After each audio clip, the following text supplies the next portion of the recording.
अस्सलाम वालेकुम नाज़रीन, आप देख रहे हैं सनसनीखेज़ न्यूज़ में हूँ मोहम्मद शफ़ीक। मेरे साथ इमरान जाफ़री भाई माशाल्लाह मौजूद हैं। एम्प्लॉइज़ यूनियन के सदर अब्दुल मारूफ और जनरल सेक्रेटरी कमर अब्बास जो हमारे दरमियान मौजूद हैं। मैं चीफ ऑर्गेनाइज़र हूँ अच्छा। एम्प्लॉइज़ यूनियन सीबीए का भी और केडीए ऑफिसर एसोसिएशन का एमकेएम पाकिस्तान की तरफ से। तो माशाल्लाह से। अच्छा इमरान भाई माशाल्लाह से आपको कितना अर्सा हो गया? अगर आप वैसे किस एज अ चीफ ऑर्गेनाइज़र पूछ रहे जी, हैं, चीफ ऑर्गेनाइज़र। कम अज़ कम समथिंग 3 ईयर्स, कुछ मंथ होंगे। अच्छा एम्प्लॉइज़ वगैरह जो माशाल्लाह हैं उनके लिए आप कुछ कर रहे हैं, इस हवाले से मुझे कुछ बताइएगा। एम्प्लॉइज़ ने 2 दफ़ा हमें बैलेट की ताकत से कामयाब कराया, एमकेएम पाकिस्तान जी। को, एम्प्लॉइज़ यूनियन सीबीए को। तो एम्प्लॉइज़ को हम डिलीवर कर रहे होंगे तो वो उन्होंने हमें 2 दफ़ा एज अ माशाल्लाह। सीबीए बनाया। हाँ, बिल्कुल। केडीए के अंदर इसमें दो राय नहीं है, जो ग्राउंड रियलिटी है और रिकॉर्ड पे चीज़ें। पहले इलेक्शन में भी जो सीबीए का कोई 12-13 साल बाद हुआ, उसमें भी हमने विन किया, और अभी गुज़िश्ता जो 1 सवा साल पहले हुआ, उसमें भी भारी अक्सरियत से हमने बाकायदा एक अलायंस को जी, हरा जी। कर विन किया। तो ये उसी सूरत में मुमकिन है कि जब हम लोग हमसे जुड़े हुए हों और उनकी पल्स पे हमारा हाथ हो। यहाँ ये वज़ाहत करता चलूँ, केडीए के अंदर कम अज़ कम मेरी मालूमात के मुताबिक 20-21 साल से कोई यूनियन चार्टर ऑफ डिमांड नहीं करा पाई है। और हमारा जो ये सेकंड टर्नओवर है, इसमें जो हमने फर्स्ट टर्नओवर यानी कि इससे पहले वाली जो बिनिंग थी, उसमें जो चार्टर पेश किया था, वही गर्दाब का शिकार था, जिसके लिए हम लेबर कोर्ट गए, जिसके लिए हम हाई कोर्ट गए, और जो बन पड़ता है स्टाफ के लिए, जो दरवाज़ा इंसाफ जहाँ से मिल सकता था, उसको नॉक ज़रूर किया हमने।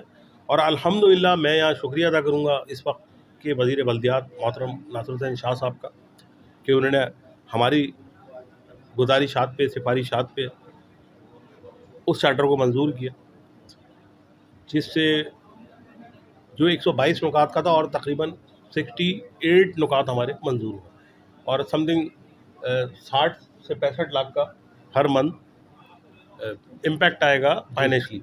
अब यहाँ ये भी वजाहत ज़रूरी है, केडीए की माली पोजीशन बड़ी वीक है। इन हालात में मुलाजमीन के लिए 60-65 लाख कराना भी बड़ी एक मुश्किल तरीन हालात से जी, जी। हमने ये कराया। और सरकारी कामों के हवाले से आप बेहतर समझते हैं कि कोई चीज़ ऑर्डर होने के बाद इम्प्लीमेंट होने में कुछ वक्त दरकार होता है, तो उसी वक्त में वो प्रोसेस में इंशाल्लाह 1 से 1.5 माह के अंदर लोगों को उसकी जो आसाइशें वो मिलना शुरू हो जाएंगी। उसमें मुख्तलिफ़ किस्म के फंड्स हैं, अलाउंसेस हैं, लोग एकोमोडेट होंगे उससे। तो हम अपने काम को बेहतर से बेहतर अंदाज में करने की कोशिश कर रहे हैं। या क्लियर करता था चलूँ कि चार्टर अपनी जगह है। रिसेंटली हमने सिक्योरिटी मुलाजमीन का, देखें, सबसे जो मज़लूम केडीए में तबका है वो सिक्योरिटी मुलाजमीन का है। ईद हो, बकरा ईद हो, रोज़े आशूर हो, रबीउन नूर हो, या कोई भी मजहबी इवेंट हो या सरकारी इवेंट हो, जी, सिक्योरिटी अपना काम कर रही होती है। बिल्डिंग बिल्कुल। खाली हो तब भी, और गर्मी का मौसम हो, सर्दी का मौसम हो, बरसात हो, वो गेटों पे और ग्रिलों पे तैनात होते हैं, और बड़ी महदूद तनख्वाह पे, महदूद अलाउंसेस। हमने उन कई सालों से उनका वर्दियों का बिल नहीं हुआ था, वो बिल कराया अभी। और इससे पहले हमने उनका 20% रिस्क अलाउंस भी उनकी तनख्वाहों में लगवाया, जो नहीं लगा हुआ था। इसी तरह अभी हालिया दिनों इंजीनियरिंग डिपार्टमेंट है हमारा, केडीए का काफ़ी बड़ा है, उसमें जो एडमिन का जो डिपार्टमेंट है, जो चीज़ों को मॉनिटर करता है, मैनेज करता है, एडमिन डिपार्टमेंट। अब अब रेन इमरजेंसी आ जाती है तब भी वो लोग इंगेज होते हैं, जी। या कोई और इमरजेंसी आती है तो वो इंगेज होते हैं। तो उसके पेश नज़र हमने उनका भी 20% अलाउंस अभी हालिया दिनों, ये चार्टर से हट के बता रहा हूँ जी, आपको, जी, बिल्कुल। ये अपनी गुज़िश्ता 4-5 माह की जो हमारी कारकर्दगी है उस पर वो कर रहे हैं। और आपके चैनल के तवज्जुह से ये भी बताता चलूँ कि अभी हालिया दिनों क्लब में इलेक्शन हुए, तकरीबन 20-22 साल बाद हुए, और इस एक 1 to 15 के अलावा अफसरान ने भी एतमाद का वोट हमें दिया, और हम वहाँ कामयाब हुए क्लब के अंदर। बहुत सारी बातें थी, बहुत सारे रूमर थे। मैं यहाँ किसी को क्रिटिसाइज़ नहीं करूँगा, न ही किसी की शख्सियत को मिसकैरेज करूँगा। सियासी इख्तिलाफ हो सकता है, मेरा सोशल या समाजी इख्तिलाफ किसी से नहीं है।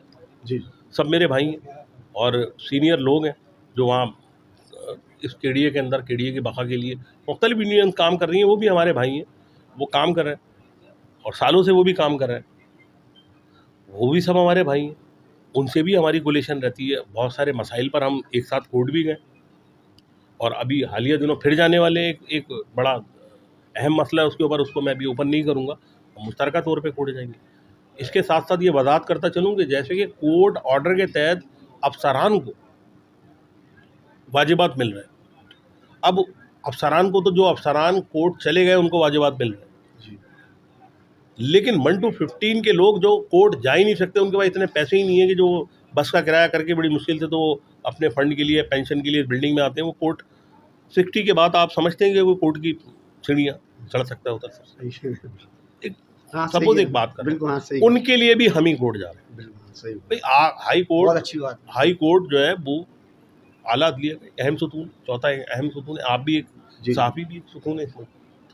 तो अदलिया ने तो बिल्कुल सही फैसला दिया है कि भाई उन अफसरान को वाजिबात मिलने चाहिए, लेकिन उसके साथ साथ 1 to 15 के स्टाफ को भी, रिटायर्ड मुलाजमीन को भी वाजिबात मिलने चाहिए।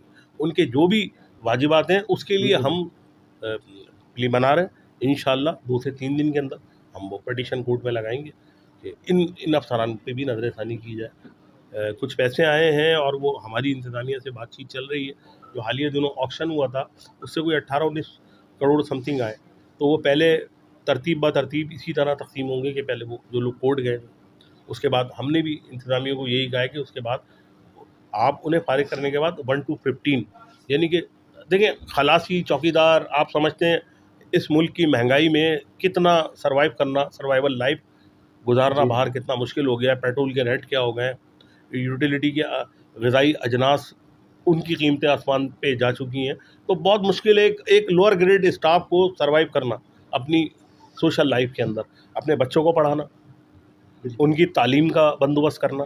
फिर वो कहते हैं ना कि ये एक कुदरती आफत कह लेंगे, घर में कोई बीमार हो गया जी, घर में कोई बीमार हो गया या कोई और प्रॉब्लम आ गई, किसी की बेटी की शादी है, तो वो लोग भी बड़े परेशान हैं। तो उसके लिए भी इंशाअल्लाह उनके मसाइल की हल तलबी के लिए भी एम्प्लॉइज़ यूनियन ही खड़ी होगी और आपको जल्दी नज़र आ जाएगा, हम कोर्ट में खड़े होंगे उनके वाजिबात। अच्छा, ये स्क्रैप वगैरह के बारे में क्या बताएंगे? देखिए खबर मैंने भी पढ़ी देखी जी, अगर वो चोरी हो रहा है तो गलत हो रहा है, मैं कंडेम करता हूँ। कही अब ये तो जिस साफ़ी ने लगाई है वो उसके पास एविडेंस होंगे, अगर उसने लगाई तो मैं इतना ही कहूँगा कि भाई ये मेरा सीबीआई का काम लोगों को एकोमोडेट करना है जी। एज अ विजिलेंस सीबीआई का काम नहीं है, हम निशानदेही कर सकते हैं कि भाई इस जगह ये गलत हो रहा है, हम उसकी रोकथाम के लिए हमारे पास कोई मैकेनिज्म नहीं हमारा कोई कानूनी उसमें कोई चारा नहीं। बिल्कुल आपने भाई बड़ा अच्छा सवाल किया। अभी ये एक शिकायत मेरे पास भी आई है लाइन एरिया प्रोजेक्ट से कि एक शख्स को बाकायदा वहाँ कमरा एलोकेट किया है पीडी ने और बाकायदा उसको बैठने की जगह दी है। ये 10वें फ्लोर की बात हो रही है। लाइन एरिया प्रोजेक्ट 10वें फ्लोर पे वर्किंग करता है। मुझे अभी पूरी डिटेल नहीं आई है उसकी। मैं कल इस पे लाइन एरिया प्रोजेक्ट का विजिट करूँगा अपने जॉइंट मोहम्मद अकबर के साथ और अपनी कमेटी के साथ। हम पीडी से मुलाकात भी करेंगे और इसकी मुकम्मल तहकीक करेंगे। और देखिए कंडेम करता हूँ मैं इसको। पहली बात तो ये कि एक प्राइवेट आदमी को कमरा सरकारी दिया जा ही नहीं सकता, बाई लॉस में ही नहीं है। गलत कदम इक़दाम है, जिसने भी उठाया है उस पर हम ऑब्जेक्शन भी करेंगे और डीजी से भी बात करेंगे। अगर हम तो मुख्तलिफ जगहों पे देखते हैं, मुख्तलिफ सीटों पे लोग प्राइवेट बैठे हैं, उनके पास अलमारी की चाबियाँ दी हैं, उनका रजिस्टर भी है। इस हवाले से मैंने डी साहब को भी बात कही थी, तो उसका भी जवाब दिया। आप क्या कहते हैं? ठीक है, अगर किसी शख्स ने ज़ाती तौर पे किसी प्राइवेट आदमी को अपनी हेल्प के लिए रखा हुआ है, वो तो एक डजन मैटर। तमाम इदारों में लोग रिटायर्ड होने के बाद भी यार कोई कहते हैं कि हेल्प के लिए, फ़ोटोकॉपियाँ कराने के लिए, ड्राफ्टिंग करने के लिए, पेजिंग करने के लिए लोग रखते हैं। लेकिन ये जो सवाल है कि वो अगर सरकारी इमलाक में इन्वॉल्वमेंट कर रहा है, उसको मैं कंडेम करूँगा। उसकी यक़ीनी होनी चाहिए, उसकी रोकथाम होनी चाहिए, कोई ऐसा मैकेनिज़्म होना चाहिए कि इस तरह लोग इन्वॉल्वमेंट ना करें सरकारी कामों में। चार्टर ऑफ डिमांड मंजूर होने के बाद किसी एक पॉइंट पे इम्प्लीमेंट हुआ है? देखिए चार्टर ऑफ डिमांड तो टोटल इम्प्लीमेंट होगा ना, जो देखें उसके 68 नुकात जीबी से मंजूर हुए। और जीबी एक एथेंटिक, आपको पता है गवर्निंग बॉडी है, गवर्निंग बॉडी से बाई लॉज बनते हैं ना, ऐसा ही है ना। तो गवर्निंग बॉडी ने उसको अप्रूव कर दिया है। मैंने भाई को भी अभी एक जवाब दिया कि आपको ये, आप मुझसे ज़्यादा बेहतर समझते हैं कि यहाँ किसी भी चीज़ को होने में, एक ऑर्डर को इम्प्लीमेंट होने में थोड़ा टाइम लगता है। और केडीए के मालिया ये 1.5 से 2 माह के अंदर अभी तकरीबन उसकी क्रॉसपॉन्डिंग हो गई है। अब मसला ये है कि सिर्फ चार्टर का ही मसला नहीं है, उसमें कुछ और नुकात भी हैं चार्टर से हट के जो जीमी ने मंजूर किए। समरी एक बनती है, जितने आइटम नोट पेश किए जाते हैं, अगर मिसाल के तौर पे 20 आइटम नोट पेश किए गए और 11 अगर मंजूर हुए तो समरी 11 की बनेगी। तो उन 11 में हमारा, एक मिसाल दे रहा हूँ कि उसमें चार्टर भी है। तो वो सारी चीज़ें पाइपलाइन में इंशाल्लाह 1 से 1.5 माह के अंदर, क्योंकि वो इम्प्लीमेंट होनी है। उस पर जब जीबी अपना फैसला दे चुकी है तो कोई दो राय नहीं है उसमें, वो मुलाजमीन को हम दिलवाएंगे इंशाल्लाह। अच्छा, पेट्रोल के बारे में कुछ बताएंगे मुझे? जो क्या देखें किस हवाले से चोरी पूछ रहे वगैरह भी होता है ना? हैं? ये अगर आप वो जो जो खबरें चल रही हैं, देखिए मैं इनको कंडेम करता हूँ। अगर ये जिस तरह अगर कोई 1700 लीटर का आई थिंक कोई मसला चल रहा है, कार्ड पकड़ा गया है, जी जी। जो उस पर मैं तस्दीक से किसी का नाम लेके यूँ नहीं कहूँगा कि मेरे पास कोई एविडेंस नहीं है। सही। अगर बेग साहब या आप ये बात कर रहे हैं तो आपके पास होगा एविडेंस, जो ये बात कर रहा है उसके पास एविडेंस होगा। मेरे पास कम अज़ कम कोई एविडेंस नहीं है। हाँ, अगर ऐसा हो रहा है तो उसकी रोकथाम होनी चाहिए और उस पर एक्शन भी होना चाहिए। अच्छा, ये गलत तो गलत है। जानिब से जो है आज खबर जारी हुई है कि जिसमें तवानाई को कंट्रोल करने के लिए पेट्रोल और गाड़ियां वापस ले ली जाएंगी, पेट्रोल कम कर दिया जाएगा। इस हवाले से इसमें अफसरान को मुश्किलात दरपेश नहीं होगी क्या? बिल्कुल, देखें इसमें इन्होंने सबसे पहले तो ये किया है कि 17 ग्रेड के अफसरान का तो पेट्रोल बैन कर दिया फ्यूल बचाने के लिए। उसके अलावा एक और कदम ये उठाया कि लैंड और रिकवरी के अफसरान का पेट्रोल भी बंद कर दिया।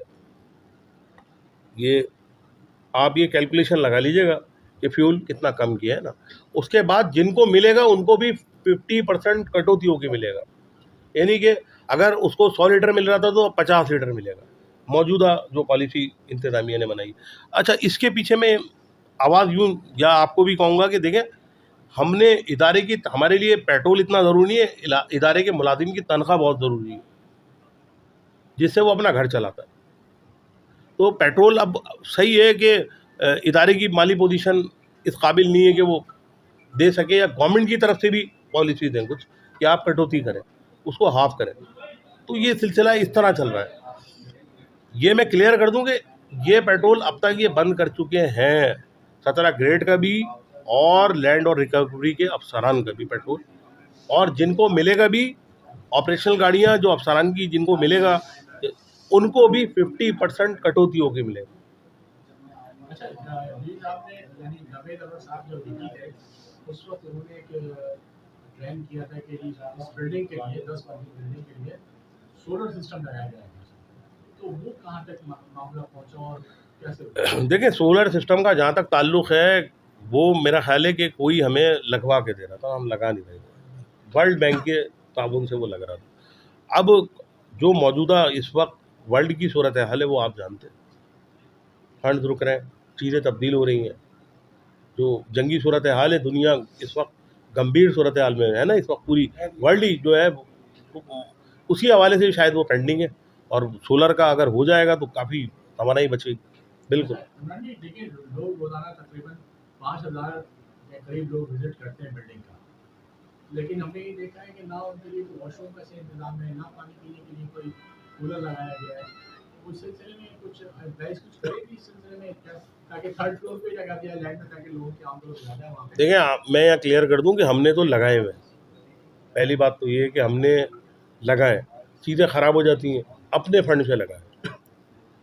पानी के जो ये वाटर कूलर है हमने रखवाए, सिक्योरिटी में भी रखवाए थे हमने, बाकायदा उसकी फुटेज है मेरे पास। अब लोगों की अब वही बात है कि 5000 लोग रोज़ आ रहे हैं, एक मशीन की कैपेसिटी है, एक हल्की मशीन की, उसमें 100 लोग पानी पी सकते हैं एक बोतल। अगर आप 4 बोतलें रोज़ खाली करेंगे तो वो बोल जाएगी, ख़राबी की वजह बता रहा हूँ। अब इसमें हमने इंतज़ामिया को भी बारहा कहा है कि आप स्टील वाले वाटर कूलर लगाएं। आपने देखा होगा जो बड़ी फैक्ट्रियों में या मस्जिद में, इमाम बारगाहों में लगे होते हैं स्टील के कूलर, उनकी मशीनरी भी अलग होती है, कॉस्ट अलग होती है। तो वो उसके लिए हम तो 10 दफ़ा कह चुके हैं इंतज़ामिया को कि कम अज़ कम यार आने वाले साइलिन को पानी का इंतज़ाम तो होना चाहिए। आप समझते हैं सिक्योरिटी का निज़ाम अच्छा है यहाँ पे जो मशीन? नहीं, बिल्कुल कैसे अच्छा है। आप बताएं ना कि 28 आदमी 30 आदमी पूरी बिल्डिंग की 3 शिफ्टों में सिक्योरिटी कर रहे हैं, और फिर उनके पास आलात भी नहीं है सिक्योरिटी। आपके वॉक थ्रू गेट भी जो है वो नाकार है, उनके पास जो आलात हैं सर्चिंग के वो भी नाकार हैं, फिर वेपन बिल्कुल नाकिस है, सालों पुराना है। बात फिर वहीं घूम के आ जाती है कि पैसे, केडीए के पास पैसे नहीं है। 4 अरब से जायद लाइबिलिटीज हैं वाजिबात कीमत में रिटायर्ड मुलाजमीन की केडीए पर। आप अंदाज़ा लगा लें, जिस इदारे पे 4 अरब रुपए कर्ज चढ़ गया और लोगों का, वहीं के मुलाजमीन का, तो ये छोटी छोटी चीज़ों में यूँ ज़्यादा प्रॉब्लम आ जाती है। अच्छा, ये भी आवाज़ें आती हैं कि अफसरान मालामाल और इदारा करना। तो ये तो पूरे पाकिस्तान में सिर्फ केडीए की बात नहीं है भाई, ऐसा ही है ना, जो मैं कह रहा हूँ, कोई भी आप शोबा ले लें, वहाँ 2% और 98% का तस्वुर वो आपको, फिर आपको पूरा पाकिस्तान का निज़ाम बदलना होगा तो केडीए का भी बदल जाएगा। अच्छा इमरान भाई, ये बताइए, हम मुख्तलिफ कमरों में आते हैं अफसरान के, तो देखते हैं अफसरान होते नहीं और एसी चल रहे होते हैं, और आपको पता है अगर एक घर का बिल भी अगर एसी का आएगा तो 25 से 30 हज़ार आएगा, तो इसके बारे में आप क्या बोलेंगे? भाई ये तो अगर मेरा कमरा है और मैं अफसर हूँ तो ये तो समाजी तौर पे और इखलाकी तौर पे मेरा फ़र्ज़ बनता है कि अगर मैं कमरे में नहीं हूँ तो उसको एसी को मैं स्विच ऑफ कर दूँ। हाँ। 5 मिनट लगते हैं। ये तो ये मैंने कहा ना कि बहैसियत कौम हमें अपने आप को पहले बदलना होगा, चीज़ें बाद में तब्दील होंगी। सही कह रहे हैं। जब तक हम अपने आप को नहीं बदलेंगे चीज़ें तब्दील नहीं हो सकती। अगर वाशरूम जा रहा हूँ और पानी की किल्लत है पूरे शहर में, आप जानते हैं कि सबसे बड़ा शहर कराची का इस वक्त जो मसला है वो वाटर का है। मैं वाशरूम जा रहा हूँ, नल खुला छोड़ के आ रहा हूँ, इसमें गवर्नमेंट की, वाटर बोर्ड की, किसी की कोई वो नहीं है यार। मैं बहैसियत एक शहरी, बहैसियत एक इंसान खुद गलत अमल कर रहा हूँ, जिससे प्रॉब्लम क्रिएट हो रही है। तो मैंने कहा ना कि पहले हमने अपने आप को बदलना होगा, बहैसियत कौम, तो चीज़ें बदलेंगी। ये छोटी छोटी जो चीज़ें जिससे मगर प्रॉब्लम। वही मैंने एक बात की ना कि 30 से 35 हज़ार तो बिल लाजमी आता है किसी का। देखें, मैंने आपसे कहा ना कि अब आप भी हर कमरे को हर वक्त चेक नहीं कर रहे हैं, मैं भी नहीं कर रहा। बिल्कुल। ये तो बाहैसियत उन अफसरान को चाहिए जिनकी आप निशानदेही कर रहे हैं कि भाई अगर जाएँ तो 5 मिनट लगते हैं रिमोट से स्विच ऑफ करने में, तो पैसे भी नहीं लगते उसके। हाँ, सही कह रहे हैं। और इस पे आपने बड़ी अच्छी होगी, हम अफसरान से मीटिंग में इस बात को बावर कराएंगे, बिल्कुल कराएंगे कि अपने स्टाफ को पाबंद करेंगे, जब आप ना हो तो एसी भी ऑन नहीं। हमारे मिर्ज़ा जाहिद बेग साहब बोलना चाहते हैं, क्या बोलेंगे? मैं इमरान भाई ये सवाल करता हूँ आपसे, सिर्फ 2 लिफ्टें चल रही हैं, जबकि पब्लिक डीलिंग का मसला इस बिल्डिंग में बहुत ज़्यादा है, और आज कब तक कई साल हो गए अब तक कोई लिफ्ट दूसरी तैयार नहीं हुई है, और लिफ्ट की वजह से लोग बड़े परेशान होते हैं। यूनियन पे भी इल्ज़ाम लगता है कि वो अभी तक कुछ भी नहीं कर सकी। दूसरे प्राइवेट सेक्टर के लोग जो हैं वो यहाँ काम कर रहे हैं, रिटायरमेंट के बाद आबिद जैदी भी काम कर रहा है, समझे, और बहुत सारे लोग हैं। ये लोग जो हर फाइलों को पर अपना नजराना पूरा वसूल करते हैं, ये हम सब देख रहे हैं, वाक़यात हमारे सामने भी हुए हैं। तो इसके लिए आप क्या कहेंगे? इसके लिए क्या आप कानून बनाएंगे? पहले मैं आपकी बात का आगाज़ वहीं से शुरू करूँगा, लिफ्टों से। जनाब, एक लिफ्ट चल रही थी, हमने शोर किया तो दूसरी चली है, पहली तो ये बात वादे हो जाए। और फिर बात घूम फिर के आ जाती है कि जिस इदारे के पास अपने मुलाजमीन को देने के लिए फ़ंड के पैसे नहीं है, जिसकी लाइबिलिटी भी 4 अरब पे पहुंच गई है, तो वो फिर महदूद पैमाने पे ही काम कर सकता है। हमें इस वक्त जो अशद, आपका सवाल मुझसे ये होना चाहिए कि आप लोग ग्रांट क्यों नहीं लेते हैं गवर्नमेंट से? तो भाई 2 अरब की, 3 अरब की समरियाँ कितनी भिजवाई हमने लोकल गवर्नमेंट। जब तक वो, मेरा सवाल मुकम्मल हो जाएगा, आपका जवाब मुकम्मल हो जाएगा। जब तक हमें कोई यकमुश रकम नहीं मिलेगी, ये मामलात बैलेंस में नहीं आ सकते। हम क्या क्या बेचेंगे? चले हमने ऑक्शन प्लॉट बेच के बहुत ज़्यादा 20-25-50 करोड़ हम बाहर ले आएंगे और वाजिबात में दे देंगे। बात को समझिएगा, केडीए के मसाइल हल नहीं होंगे। मसाइल तभी हल होंगे जब 2 से 3 अरब की ग्रांट केडीए आए, जो गवर्नमेंट को देना चाहिए। ये वो इदारा है जो पूरे शहर की ट्रांजेक्शन को चलाता है। तो ये अब हमारी जो रिकवरी जनरेट होती है वो डेली की तनख्वाह में उतर जाती है। जो ग्रांट आती है, ग्रांट में भी 8-8.5 करोड़ का शॉर्टफॉल होता है बेग साहब। 8.5 करोड़ रुपए कम पड़ते हैं ग्रांट आने के बाद भी चीज़ों को मैनेज करने के लिए, वो रोज़ की रिकवरी से होती है। अब आपका दूसरा सवाल, बात यहीं पैसों पे आ जाती है कि पैसे न, आप अगर अपने घर की छत टपक रही है और दौजा कह रही है कि ये छत टपक रही है, आपकी अगर तनख्वाह पूरी नहीं है, आप कैसे सही करवाएंगे? वही हाल केडीए का। इसको मैं इस तरह मिसाल दूंगा। अब आ जाते हैं ये प्राइवेट लोगों के ऊपर। तो जनाब, ये सवाल बनता है आपका इंतज़ामिया के उन अफसरान से जो ट्रांसफ़र और पोस्टिंग करते हैं। Director general, secretary KDA, member A F, as a CBA मैं सिर्फ इसको कंडेम कर सकता हूँ। मेरे पास कोई ऐसा वो नहीं है इख्तियार कि मैं इस चीज़ को कोई पाबंदी लगाऊं या कोई ऑर्डर निकालूं। आप बेहतर समझ, मैं कंडेम कर सकता हूँ और कंडेम कर रहा हूँ, आपकी बात के साथ खड़ा हूँ। Thank you. बहुत बहुत शुक्रिया इमरान भाई।